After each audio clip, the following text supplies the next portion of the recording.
अस्सलाम वालेकुम student, welcome to my channel learn and solve. आज हम करेंगे एक्सरसाइज 7.2 का क्वेश्चन नंबर 7 सोल्व करेंगे। हमें इसमें इक्वेशन फाइंड करनी है, ठीक है। इक्वेशन बनानी है जैसे हमने लास्ट क्वेश्चन में भी किया था। इक्वेशन बनाने के लिए तो हम इक्वेशन फाइंड करेंगे और क्वेश्चन नंबर 8 सोल्व करेंगे। इसमें भी हमने इक्वेशन बनानी है, ठीक है। क्वेश्चन को सोल्व करते हैं।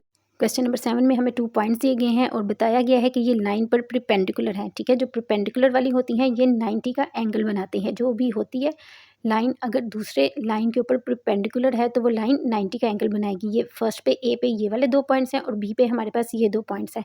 तो इनसे हमने इक्वेशन बनानी है, लेकिन उससे पहले हमें सबसे पहले फाइंड करना होगा इनका मिड पॉइंट, कि इन दोनों का मिड पॉइंट क्या है, ताकि वो हमारा एक्स और वाई आ जाए। यहाँ पे ये हमारे पास x1 है, y1 है, सेकंड में हमारे पास ये x2 है और y2 है, ठीक है। ये तो अब आपको याद हो गया होगा। और ये फार्मूला आपका मिड पॉइंट का है। यहाँ पे x1 y1 की वैल्यू पुट कर देंगे, ओवर 2 आपके पास ये फार्मूले का ही है। वैल्यू पुट की है, x1 की वैल्यू 3, x2 की वैल्यू 9/2, y1 की वैल्यू 5, y2 की वैल्यू 8/2 आ गया आपके पास। 9 में 3 ऐड करेंगे तो आपके पास 12/2 आ जाएगा। 5 में 8 ऐड करेंगे तो आपके पास 13/2 आ जाएगा। 12 और 2 की कटिंग कर देते हैं तो आपके पास 2 1 2 और 2 6 12 आ जाएगा और 13/2 एज इट ही रहेगा। ये हमारे पास मिड पॉइंट निकला है इन दोनों वैल्यूज़ का। आगे जब हम इक्वेशन बनाएंगे तो ये दोनों मिड पॉइंट इसमें यूज़ होंगे। अब हमने इसमें स्लोप का फार्मूला ऐड करना है। ये स्लोप का फार्मूला मैंने नीचे लिखा है, ये भी हमने कई दफ़ा किया, अब आपको याद हो गया होगा। ये आपके पास वैल्यू जो ए और बी है इन्हीं के साथ स्लोप का फार्मूला फाइंड करेंगे। x1 y1 है हमारे पास और ये x2 y2 है। ये फार्मूले के नीचे लिख लिया करें ताकि आपको फार्मूले में पुट करने में आसान हो, ठीक है। वैल्यूज़ के नीचे लिख लिया करें। अब इनकी वैल्यू पुट कर देते हैं। y2 है आपके पास 8, y1 है 5, x2 है 9 और x1 है 3।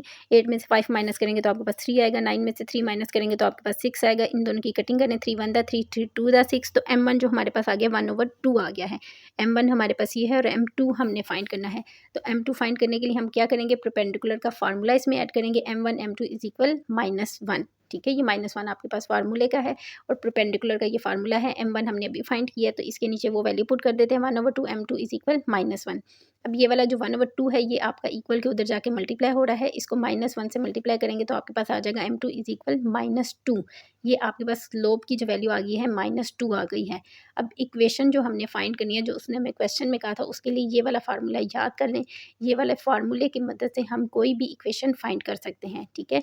ये x1 y1 जो भी हमने ऊपर फाइंड किए थे, जैसे अभी मैंने आपको पहले भी कहा था, यहाँ पे ये दोनों वैल्यू जो मिड पॉइंट की हमने निकाली थी x1 और y1, यही वैल्यू अब हम फार्मूले में पुट करेंगे, ठीक है। इस फार्मूले से हमने ये दोनों वैल्यूज़ निकाली थी मिड पॉइंट की। तो ये हमारे पास आ गया था 6 और 13/2। 6 आपके पास है x1 की वैल्यू और y1 की वैल्यू है 13/2 और m2 अभी हमने फाइंड की है -2।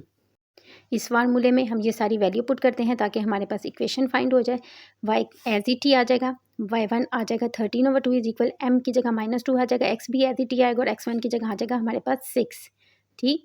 अब ये जो -2 है अंदर वाली ब्रैकेट से मल्टीप्लाई हो रहा है तो -2x माइनस माइनस प्लस और 2 6 12 आपके पास यहाँ पे आ जाएगा -2x + 12। अब इस साइड पे हमारे पास यहाँ पे ओवर में है तो आपको पता है नीचे जब भी प्लस माइनस का साइन हो तो हम एलसीएम लेते हैं। तो ये 2 आपका इस वाली y से भी मल्टीप्लाई होगा और इस तरफ भी मल्टीप्लाई हो जाएगा, ठीक है।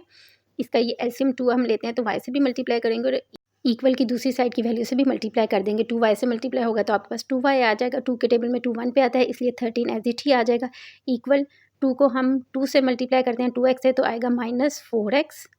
2 को हम +12 से मल्टीप्लाई करेंगे तो आ जाएगा +24। अब जैसे मैंने आपको लास्ट क्वेश्चन में भी कहा था, माइनस हमेशा x वाली रकम पॉजिटिव होनी चाहिए। अगर x के साथ माइनस है तो उसको इक्वल से उस तरफ ले जाए, नहीं तो इक्वल के इस तरफ ही रहने दें। तो यहाँ पे चूँकि -4x है तो हम इसको इक्वल से उस तरफ ले जाते हैं ताकि ये पॉजिटिव में आ जाए। 2y -13 एज इट ही रहेगा। -4x को इक्वल के उधर लाएंगे तो प्लस हो जाएगा और +24 -24 इज इक्वल 0 आ जाएगा। -13 -24 ऐड होंगे तो -37 आ जाएगा। 4x पहले लिख लें प्लस 2y आपके पास आ जाएगा। ये यहाँ पे आपने +2y ही लिखना है, माइनस नहीं ये होगा, +2y -37 इज इक्वल 0। ये हमारी 2 पॉइंट्स जो उसने हमें दिए थे उनसे हमने इक्वेशन बनाई है और हमारा ये क्वेश्चन सोल्व हो गया है। क्वेश्चन नंबर 8 की तरफ आते हैं हम। क्वेश्चन नंबर 8 में ये जो मिड पॉइंट हमने निकाला था ना और स्लोप, ये उसने ऑलरेडी हमें दी हुई है, ठीक है।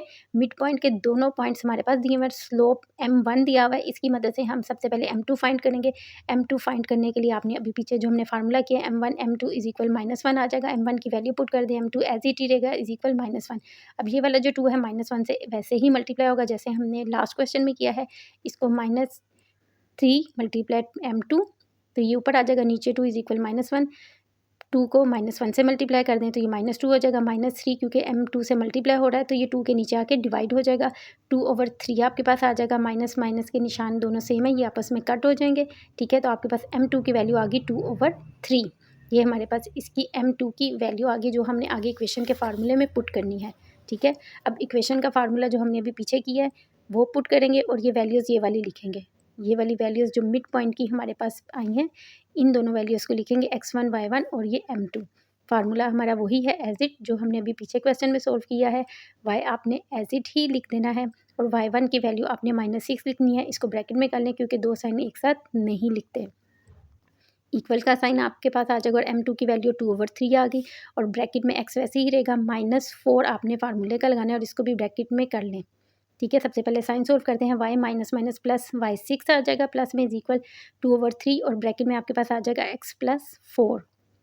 अब 2 ऊपर इसके साथ आपकी मल्टीप्लाई हो जाएगा और नीचे 3 इसके आ जाएगा, ठीक है।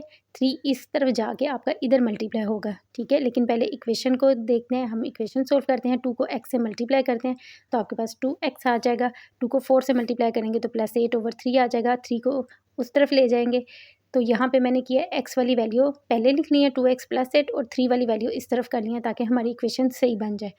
3 को y से मल्टीप्लाई करेंगे तो आपके पास 3y आ जाएगा, प्लस 3 को 6 से मल्टीप्लाई करेंगे 18 आ जाएगा। इनको अरेंज करके लिख लेते हैं हम, 3y इक्वल से उधर आएगा तो माइनस हो जाएगा और 18 भी इक्वल से उधर आएगा तो माइनस हो जाएगा, -18 + 8 दोनों माइनस होंगे तो -10 आपके पास आ जाएगा। ये आपकी इक्वेशन बन गई है। चैनल को लाइक शेयर और सब्सक्राइब कर दिया करें ताकि तमाम आने वाली वीडियोज़ आपको टाइमली मिलती रहें।